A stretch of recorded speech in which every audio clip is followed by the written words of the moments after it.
Hey everyone, welcome to another episode of Table Talk. I'm your host, Jake Combs, and tonight, as you can see, we're going to be opening up the new Orks for Warhammer 40k.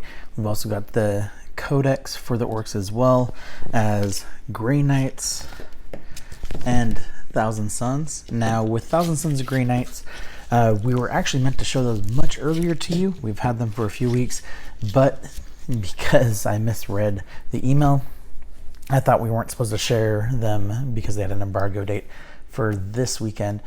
Turns out it was almost a full month ago that I was able to share them. So without further ado, we're going to go ahead and start opening these up, take a look at them. Now, personally, I've never been a fan of really Orks in 40k or even fantasy. Age of Sigmar, whatever iteration of the fantasy genre from Games Workshop that you play, I've never had an interest in Orks or really greenskins for that matter. The exceptions being in terms of Age of Sigmar, the goblins that are on the squigs. Definitely love the look of those. Squigs have always been a lot of fun as far as the setting goes, and so I've always really enjoyed them. But Orks in general and goblins, I've never been a big fan of. The new Hobgrots, the new Trogoth, and all those other ones that go with the Cruel Boys. Those ones I like a lot more. They definitely have a completely different aesthetic. But the general Orks, just never been a big fan. There's been some cool models, but I've never been a big fan of the playstyle or the models enough to warrant ever building an army. Now, that being said, we do have one of the Ork Warcry boxes, as well as the goblins riding the squigs as well. So we do have those for sake of playing Warcry, but expanding from there, not really something we've been interested in. Now, all of that being said, with 40k up until this year, that was the same stance. The new Beast Snaggas have really captured my attention. I love the look of the models. We've got kind of like cybernetic looking bone armor on some of them. We've got crazy poses. The giant kind of squigs that they're riding just look awesome. I'm definitely looking forward to building and painting those for sure. The what's his name? The Zodgrod, Snagga, and then the Beast Boss. More than any other individual models are my favorites for sure. Save for the one that they have riding the Great White Squig. That one definitely is one I would love to get a hold of and paint. So we're going to go ahead, pull these down. We're going to look at these two first, starting with the Beast Boss. Now, of course, if you are using a knife like myself, recommend knife safety. If you are on the younger side, make sure that you are doing it with parent supervision.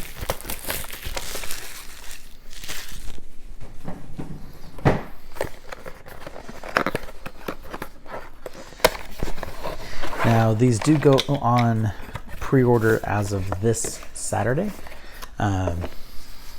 So you'll be able to get a hold of your own of these guys. Now, for the Beast Boss, we only have a single sprue. Now, the one thing I can't really decide with these, looking at it, other than the kind of old Space Marine helmet that's on top of the armor, and some of the mechanism that's going for the claw that he's got for an arm weapon, there's not anything that really just screams 40k about this model. And So I'm trying to decide if I want to do it as 40k and do as the Beast Snagga Boyz, or if we want to kind of make some tweaks and have it be more in line for Age of Sigmar. But so we'll definitely figure that out in the near future. Now his kind of cloak or loincloth that he's wearing has a ton of detail. It's on both sides of it. I mean, we're talking, it looks like, you know, at least 100 individual scales on the back side and about half of that on the front side. So a ton of detail. And what I like about each of the scales that are on here is they're not all of the same size or shape. You know, some are more pronounced and spiky, where some are kind of more dull and you know, flatter.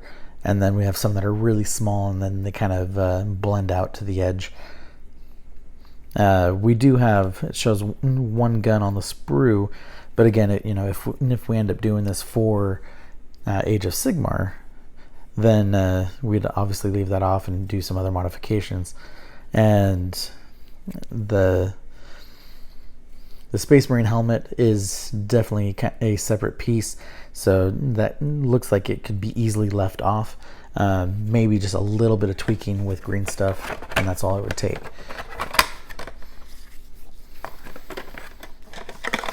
And then we have our assembly guide. Now, for only it being one sprue, I was expecting, you know, really like 2 to 3 pages at most. We have, it looks like 4 full pages, 5 if you include the painted. And then on the back side, we also have, it looks like, it actually breaks down, showing you which weapon is which and which stats to follow. So that's pretty cool. And then one thing I'm curious about is if any of these new models have rules in the Kill Team Compendium. Definitely have to take a look for that now.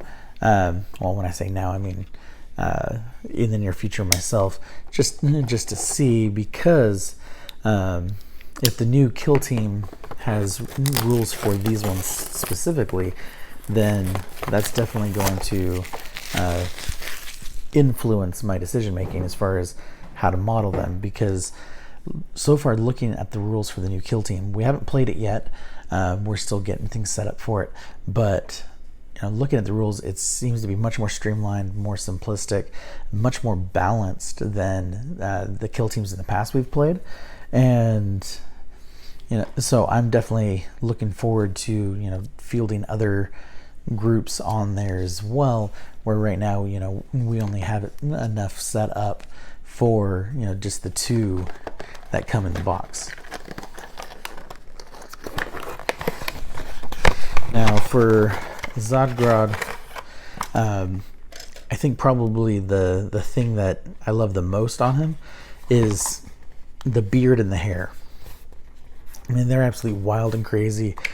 They fall in line very much with what I would expect to see from an orc with hair.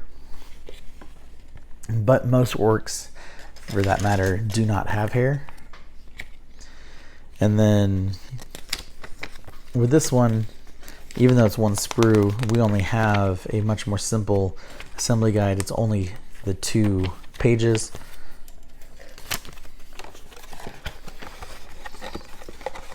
Out of these 2 boxes already, the Beast Boss is definitely my favorite, just because of that kind of robotic bone glove thing that he's got. Now with this one, there is a lot less detail on the parts. I mean, there's obviously fewer parts as well. His looks like a piece of his armor is one of the more detailed pieces, but it's mostly wearing cloth, and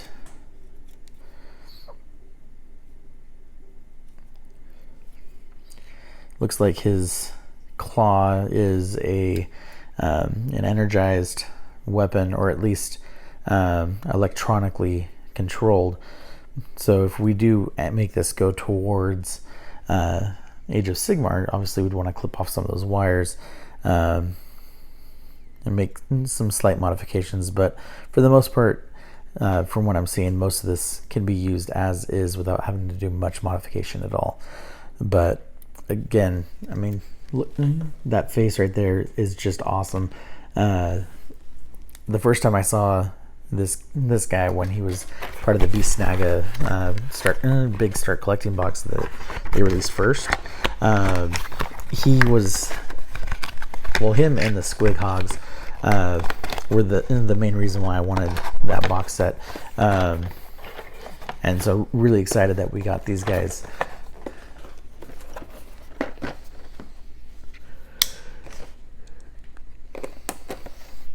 Go ahead and break the seal on the Beast Snagga Boyz and the squig hogs. Put the knife away for a little bit.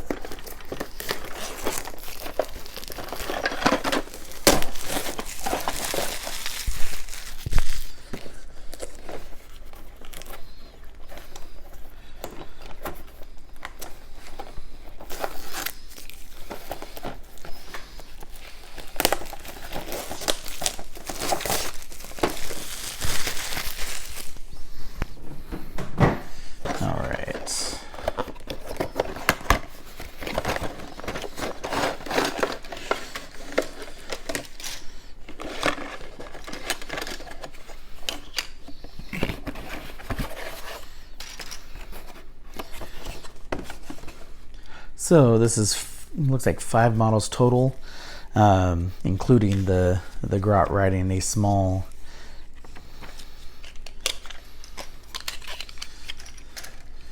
squig on there.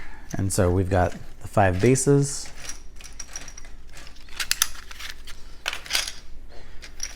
And the interesting thing is, as far as the oval bases, you know, we have 3 of the standard size and then 1 of the even bigger, which I actually don't know that I've ever seen that size base before, at least in that shape. But I'm sure that there are models that use that already. It's just I've never owned any. We do also have some orc decals. And so in the box we have 3 total sprues. Now with each one being so unique as far as visually, I expect that, you know, we're gonna have all 3 are going to be unique sprues, and looking at it, it looks like that is the case. Now with the squigs, or the squig hogs rather, you know, we don't see a ton of detail. You know, we see some bumps, some scratches, but most of their hide is pretty smooth. And then the orcs riding them and the faces of the squig hogs is where most of the detail lies. Love the faces, the armor, and, you know, the kind of plating that they're wearing. And then some of the orcs have, you know, robotic arms, which is not something that I see very often with orcs. Usually, you know, it's just the muscle-bound brutes, and, you know, that's pretty much it. And so, you know, seeing right off the bat, you know, with mechanical arms, things like that, definitely make these guys look more unique. Now, again, I love the aesthetic, the overall look of the squig hogs. They just look like they're going to be so much fun to paint, because they right off the bat just have so much personality. And, you know, I definitely enjoy painting things that have those kind of loud personalities, so you can do some crazy things with the paint, and really make them pop. Like, I've seen some squigs, you know, come out basically rainbow colored and still look fantastic. You know, I don't know if I'd end up going with the standard squig red that we typically see, or if I'd go with something else. Probably whatever I go with, it's gonna be end up the same way that I paint the squigs that go with my goblins too. just so that way they kind of fit a general theme, especially if I make these or modify these to work for Age of Sigmar. Now, like if I was going to use these for Age of Sigmar, obviously these 4 squig hogs, we don't have any Age of Sigmar rules for squig hogs yet, at least not that I've seen. I know that we are expecting the new orc battle tome that basically covers all orc or all greenskin units, including the Cruel Boys and the Hobgrots and all of them. So we might see some squig hog rules in there. I'm definitely going to hold off on building these, or at least making that decision for how to do them until after I've seen that book and verify if there are rules for that or not. And if there's not, then I would basically do these, as kind of counts as the I can't remember what they're called, but those basically like the big tusked boars that some of the orcs ride. So definitely some very cool stuff. Again, I love the detail. I love the aesthetic. Now, this one that I'm looking at for the squig hog, I think it's kind of funny. He's got an exhaust basically where his tail should be. With these ones, because of all the mechanic stuff that's on them, are definitely going to be a bit harder to kit batch to work for Age of Sigmar, but spend enough time with it, definitely be able to figure out a way to make it work. With that one with the exhaust, could easily green stuff over it and kind of fill it in to make it some form of tail or something. So definitely a lot of possibility, a lot of things that can be done. It's just question is whether or not it's going to be right for these guys. But again, very cool models. Definitely looking forward to building them and painting them.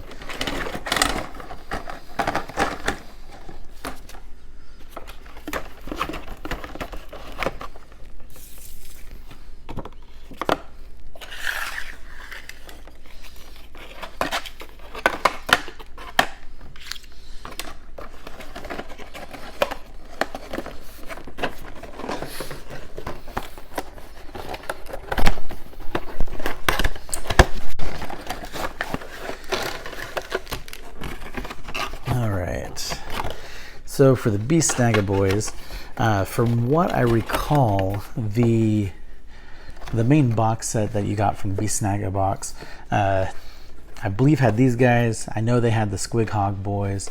I know we had Zodgrod. I believe that's basically it that came in that box. So again, these are all going to be available for pre-order as of this coming Saturday. So you'll be able to get all those separate models. I was worried that, at least with Zodgrod, that was going to be the only way to get him and possibly some of the other models. But I'm glad to see that they're doing it separately. Now, we do have, excuse me, 2 unique sprues again, which I love to see. But of course, if you are going to be doing a bigger army of these, you're going to want to do some kit bashing so that way not everything looks exactly the same. But with these guys, they have a lot more detail than I'm used to seeing on Orks in general. Like they've got kind of like that squig hide armor on their backs. Some of them with big rocky or bony spines. Some with smaller, rougher hides, things like that. But just a ton of detail on these guys.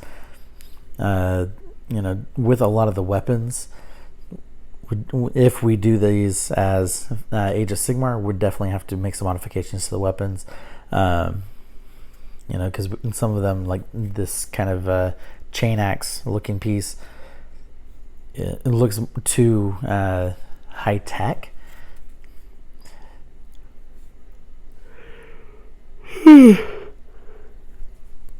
the regular spiked axes that they have would just need a little bit of shaving to get some of the mechanical pieces off, even it out to make it look like a more of a rough hewn blade of some sort.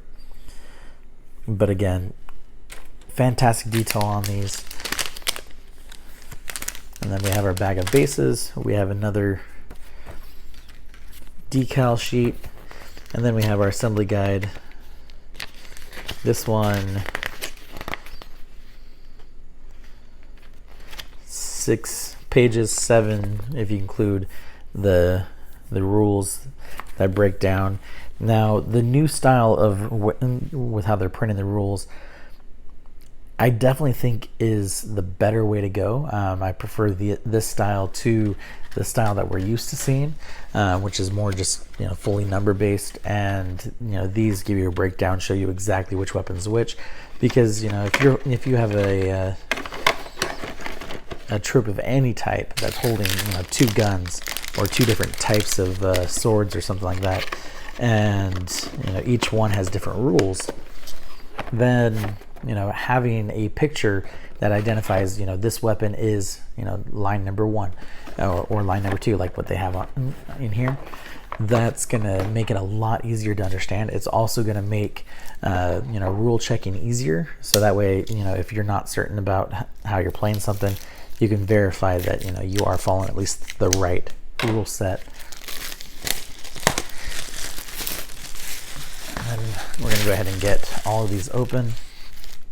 We're not going to spend too much time going through the codices for this video, but we will be reviewing them later on the site specifically, I mean. Now, personally, I've always loved getting the codices just because all of the extra faction-specific lore. Not so much the rules, because I don't play most armies in 40k or really in any game system, with the exception of Warcry, which I have all of them now, except for at least all the ones that they came out with an individual box for. But having the codices, you can learn a lot more about the units. Also, if you know that your friends are going to play one specifically and you have the codex for it, you'll be able to see like what type of stuff to expect that they might be coming, so you can kind of plan around, like, okay, so if my friend's fielding this, I have this to take care of that type thing. So definitely worth picking up, at least the ones that your friends are using armies from.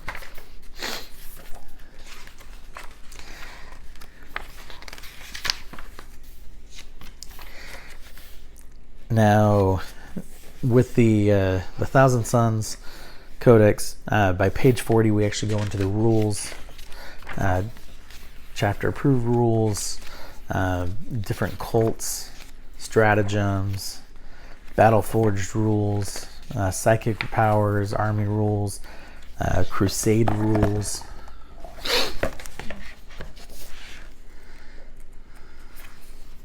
And then we go into all the data sheets.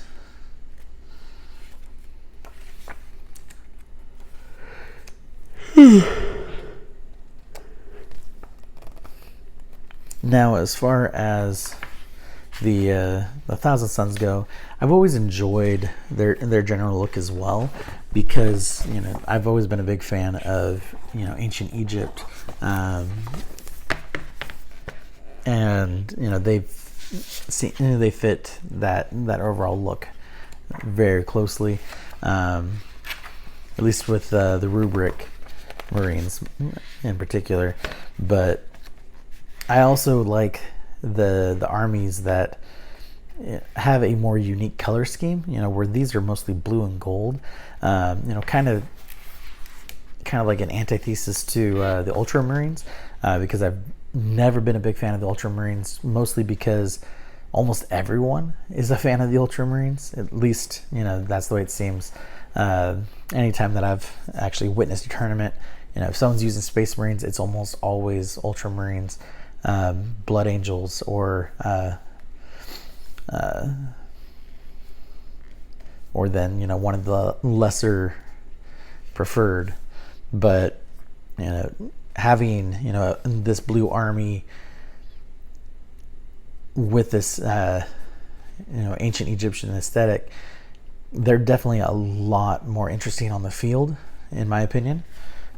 And the fact that they also have a lot more emphasis on psychic abilities definitely is one that I find more interesting. Now, with the psychic abilities and things like that, I have never played 40K using a psychic unit that's using any sort of, like, you know, powers. I've always been, you know, strictly, you know, melee shooting. That's it. And most of the people I've played against are the same way. So, you know, definitely find it very interesting, you know, to want to learn those aspects of the game as well. From what I understand, the Grey Knights do that quite a bit as well, but they're more for, you know, eliminating demons and you know, cults and things like that, but on a bigger scale. And then this one, where the other one went to page 40, this is page 42, where it goes into the rules, straight into our Battleforged rules, army rules, crusade rules. Then we have our data sheets.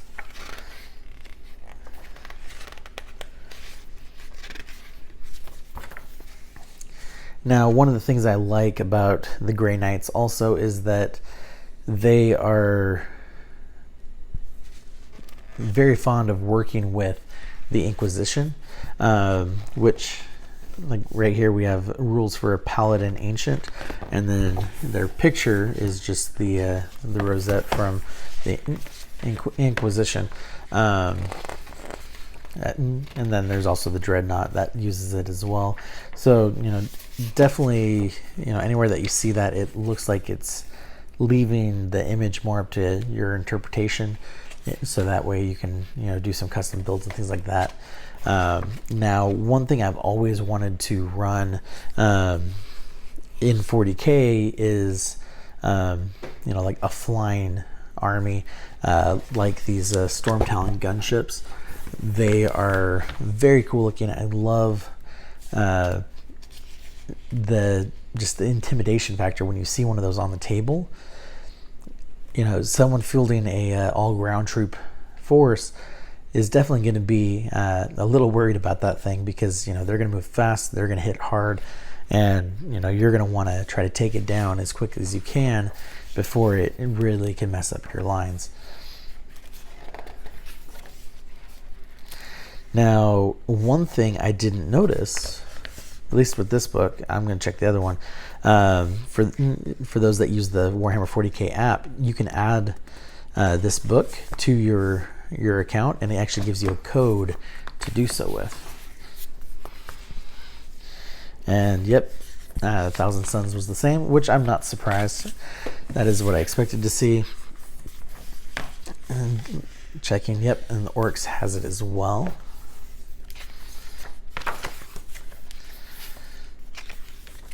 And so the first section, I don't believe I touched on this very closely, but the first section before the rules is going to be all about, you know, the lore, you know, examples of models for different types, you know, different factions within the overall army. And then one of the coolest looking orcs, in my opinion, is Gazgul. I would love to get a hold of one of him and get it painted up. But again, you know, because I don't typically play orcs, it's not something that I have to get for my collection. You know, if I was playing orcs, then that would be a have to at some point.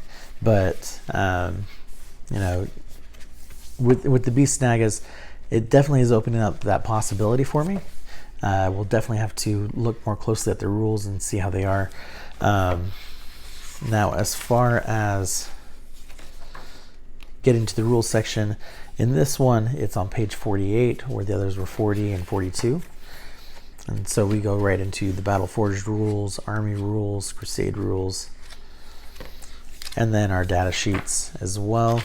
And of course, the very first one we have is Gazgul.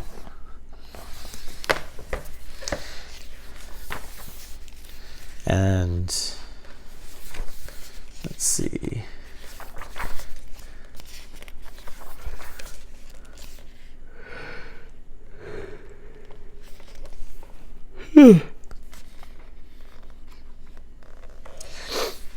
So just looked up Zodgrod, and so he's got 3 main abilities. Well, actually, he looks like 4. Beast Snagga, Here We Go Wah, and then Squig and Super Runts. Squig Stoppa, at the start of the fight phase, you can select 1 enemy monster within 6 inches, and on a 2+ on a d6, it's not eligible to fight this phase until after all eligible units from your army have done so. So basically, it sounds like that's kind of more of an intimidation thing to stop them in their tracks, and prevent them from going until all of your units have gone. And then Super Runts, at the start of the first battle round, select 1 Gretchen Core. And they're going to be the Super Runts. Each time a model in that unit makes an attack, add 1 to the attack's hit roll. That unit can also shoot while performing an action without the action failing. Now, I don't play 40k very often. You know, I'm definitely more inclined with Age of Sigmar. So the fact that they can move without it affecting their action is definitely a surprise to me. I haven't seen, you know, many units that have any sort of ability like that, so that's pretty cool. So definitely worth using that rule, at least as long as you are sending in Gretchen. You know, so it kind of sounds like, you know, you're going to want to do that regardless if you're using Zodgrod, just to kind of take advantage of his abilities.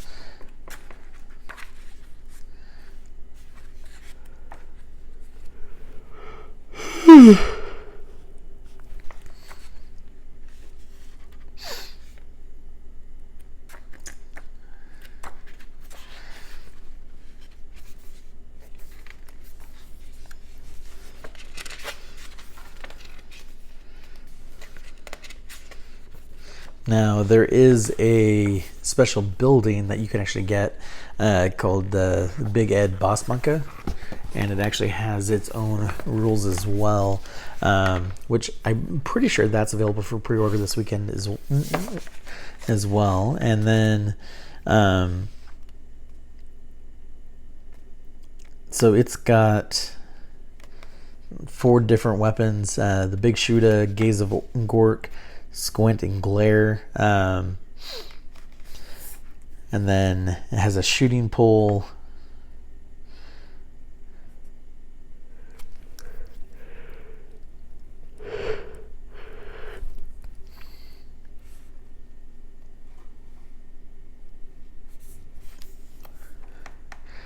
and so one of the abilities, though, that's kind of surprising to me is the explodes. When this is destroyed, roll 1d6, and any embarked models disembark, and before removing it from play, on a 6 it explodes, and each unit within 6 inches suffers d3 mortal wounds.